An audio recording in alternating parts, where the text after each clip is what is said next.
ഒരിടവേളയ്ക്ക് ശേഷം യുക്രൈന് വൻതോതിൽ മിസൈലുകളും പ്രതിരോധ സംവിധാനങ്ങളും നൽകാൻ അമേരിക്ക തീരുമാനിക്കുന്നുവെന്ന വാർത്ത വരുന്നു. വളരെ അപകടകരമായ വാർത്തകൾ തന്നെയാണ് ഈ യുക്രൈൻ യുദ്ധമുഖത്തേക്ക് വരുന്നത്. പറയൂ ജെയിംസ്.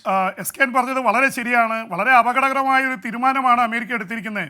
പ്രത്യേകിച്ച് എസ് കെ എൻ റഷ്യയുടെ മണ്ണിലേക്ക് 1280 സ്ക്വയർ കിലോമീറ്റർ എത്തിയിരിക്കുകയാണ് ഉക്രൈൻ. എന്തായാലും അണ്വായുധം പ്രയോഗിക്കുമ്പോൾ റഷ്യ എന്നുള്ള ഭീതിയിൽ നിൽക്കുമ്പോഴാണ് ഇപ്പോൾ ഏറ്റവും ലേറ്റസ്റ്റ് ആയിട്ട് ഈ മണിക്കൂറുകളിൽ അമേരിക്കൻ പ്രസിഡന്റ് ജോ ബൈഡനും അതുപോലെ തന്നെ യുക്രൈൻ്റെ പ്രസിഡന്റ് വ്ളാഡിമിർ സെലൻസ്കിയുമായിട്ട് ചർച്ച നടന്നത്. ആ ചർച്ചയ്ക്കൊടുവിൽ വലിയ തോതിൽ മിസൈൽ സംവിധാനങ്ങൾ കുറേ ഇടവേളയ്ക്ക് ശേഷമാണ് നൽകുന്നത്. കുറേ നാളായിട്ട് കാര്യമായിട്ടുള്ള ആയുധങ്ങൾ നൽകിയിരുന്നില്ല.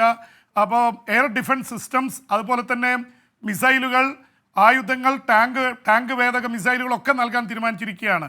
വലിയ രീതിയിലുള്ള ധനസഹായവും നൽകുന്നു. ഇതിനെതിരെ റഷ്യ ക്ഷുഭിതമായ രംഗത്തുണ്ട്. പ്രത്യേകിച്ച് എസ് കെ എൻ ഈ റഷ്യയിലേക്ക് ഇവരുടെ സൈന്യം, ഉക്രൈൻ സൈന്യം ഇരച്ചു കയറുന്നതിന് അവർ ഉപയോഗിക്കുന്നത് അമേരിക്കൻ നിർമ്മിതമായിട്ടുള്ള ബോംബറുകളും മിസൈലുകളുമാണ്. ബ്രിട്ടൻ്റെ ചലഞ്ചർ ടാങ്കുകൾ ഉപയോഗിക്കുന്നു. ഞങ്ങളുടെ മണ്ണിൽ ഏതെങ്കിലും രാജ്യത്തിൻ്റെ ആയുധങ്ങൾ കയറിയാൽ ഞങ്ങൾ അണ്വായുധം പ്രയോഗിക്കുമെന്ന് നേരത്തെ തന്നെ റഷ്യൻ പ്രസിഡന്റ് വ്ളാഡിമിർ പുടിൻ വലിയ രീതിയിലുള്ള ഭീഷണി മുഴക്കിയിട്ടുണ്ടായിരുന്നു. എന്ത് തരത്തിലായിരിക്കും റഷ്യ പ്രതികരിക്കാമെന്നറിയില്ല. എന്തായാലും ഇപ്പോഴത്തെ അവസ്ഥയിൽ കമല ഹാരിസ് ഇന്നലെ നടത്തിയ പ്രസംഗത്തിൽ തന്നെ ഉക്രൈന് പൂർണ്ണ പിന്തുണയും താൻ പ്രസിഡന്റായാൽ നൽകും, ഉക്രൈൻ യുദ്ധത്തെ മുന്നോട്ട് കൊണ്ടുപോകും, നാറ്റോ ആയിട്ട് ഒരുമിച്ച് പ്രവർത്തിക്കുമെന്ന് പറഞ്ഞതിൻ്റെ പിറകെയാണ് ഈ തെരഞ്ഞെടുപ്പ് കൂടി ലക്ഷ്യം വെച്ചുകൊണ്ടായിരിക്കണം American president Joe Biden Kamala ഹാരിസിന് ഒരു ബൂസ്റ്റ് കൊടുക്കുന്ന രീതിയിൽ ഈ തീരുമാനം എടുത്തിരിക്കുന്നത്. ട്രംപ് ഇതിനെതിരാണ്, ഉക്രൈൻ യുദ്ധം അവസാനിപ്പിക്കണമെന്നുള്ളതിലാണ്.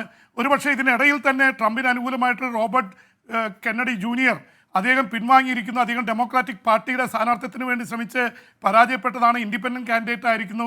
ഈ മണിക്കൂറുകളിൽ ട്രംപിനെ അനുകൂലിച്ചുകൊണ്ട് അദ്ദേഹം നടത്തിയ പ്രസംഗം വൈറലായിക്കൊണ്ടിരിക്കുന്നു. അപ്പോൾ ട്രംപിന് ഒരു ബൂസ്റ്റ് കൂടി കിട്ടിയിരിക്കുന്നു. അപ്പോൾ കമല ഹാരിസും ഡൊണാൾഡ് ട്രംപും തമ്മിലുള്ള അടിക്കിടയിലാണ് ഉക്രൈന് ഈ വൻതോതിലുള്ള സഹായം നൽകാൻ അമേരിക്ക തീരുമാനിച്ചിട്ടുള്ളത്.